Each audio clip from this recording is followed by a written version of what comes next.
Hello and once again welcome back to NEET Decoded. In this video we'll study about cardiac cycle and ECG. So let's start.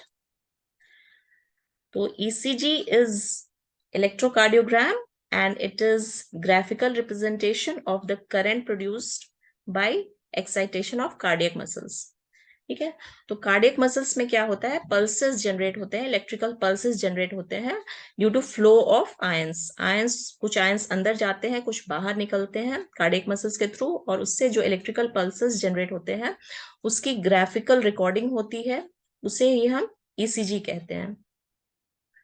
Right, अब हम ये जानने की कोशिश करते हैं कि what exactly is cardiac cycle. तो कार्डियक साइकिल क्या होता है, sequential events in the heart which is repeated cyclically is called cardiac cycle, and it comprises of systole and diastole of both atria and ventricle. तो heart के chambers होते हैं, दो atria होता है और दो वेंट्रिकल, उसके कॉन्ट्रैक्शन और रिलैक्सेशन का जो साइक्लिकल ऑर्डर चलता है उसे ही हम कार्डियक साइकिल बोलते हैं। तो चलिए अब हम जानने की कोशिश करते हैं कि ईसीजी हम कैसे मापते हैं, कैसे जनरेट होता है ईसीजी। तो उसके लिए एक डिवाइस होता है which is known as electrocardiograph. It comprises of various wires. इस डिवाइस में एक्चुअली कई वायर्स होते हैं जो बॉडी से अटैच किए जाते हैं, और जो पल्सेस जनरेट होते हैं, इलेक्ट्रिकल पल्सेस, वो ग्राफ पे रिकॉर्ड होता है, उसे ही हम ईसीजी या इलेक्ट्रोकार्डियोग्राम कहते हैं।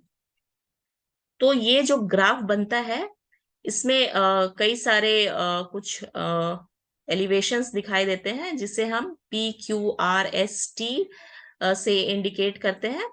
अल्फाबेटिकल ऑर्डर PQRST इसमें यूज किया जाता है।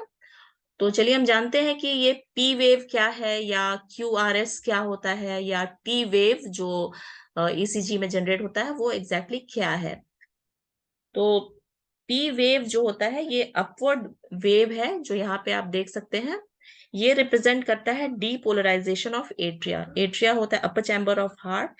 डीपोलराइजेशन कहने का मतलब यहाँ पे कॉन्ट्रैक्शन या सिस्टोल होता है, ठीक है। और ये डीपोलराइजेशन क्यों होता है, because entry of sodium ions, इस वजह से कॉन्ट्रैक्शन ऑफ एट्रिया होता है, और ये P वेव हमारे ग्राफ में जनरेट होता है। उसके बाद जो आता है ये ओवरऑल, ये जो ट्रायंगुलर रीजन दिखाई दे रहा है ग्राफ में, this is known as QRS complex. It comprises of a small deflection, नीचे की तरफ है, ये Q है, फिर अपवर्ड जाता है, ये R है जो अपर पोजीशन है, उसे R से इंडिकेट किया जाता है, फिर ये डाउनवर्ड आता है नीचे की तरफ, ये इसे S से पॉइंट आउट किया जाता है। और ये जो QRS कॉम्प्लेक्स है ये रिप्रेजेंट करता है वेंट्रिकुलर डिपोलराइजेशन, वेंट्रिकुलर कॉन्ट्रैक्शन को ये रिप्रेजेंट करता है।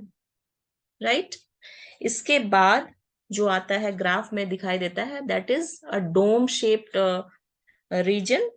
ये T वेव इसे बोला जाता है, और ये इंडिकेट करता है ventricular repolarisation, that is relaxation of ventricles और डायस्टोल।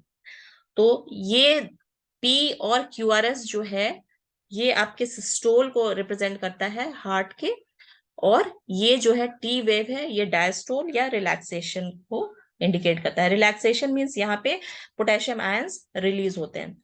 राइट, अब इसमें क्या होता है कि नंबर ऑफ QRS कॉम्प्लेक्स जो है उसको काउंट करके हम हार्ट बीट्स पता कर सकते हैं। पर मिनट हार्ट बीट्स कितने हैं वो काउंट किया जाता है। नंबर ऑफ QRS कॉम्प्लेक्सेस जो ECG में दिखाया जाता है उसको काउंट करके ये पता किया जा सकता है।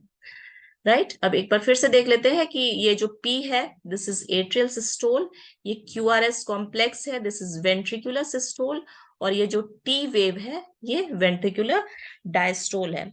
अगर ये T वेव बहुत स्मॉल दिखाई दे रहा है इसका मतलब हार्ट के अंदर ऑक्सीजन की कमी हो रही है, ऑक्सीजन जो एंट्री होनी चाहिए वो प्रॉपर अमाउंट में नहीं हो रही है, तो ये T वेव जो है ये स्मॉल दिखाई देता है, तो there is some problem in the heart. ठीक है, तो ये हो गया आपका ECG, और thanks for watching, and please subscribe to my channel for updates on NEET biology content, and don't forget to log in to learn.brigadme.com for NEET MCQs and revision notes. The link is given in the description box. Thanks for watching.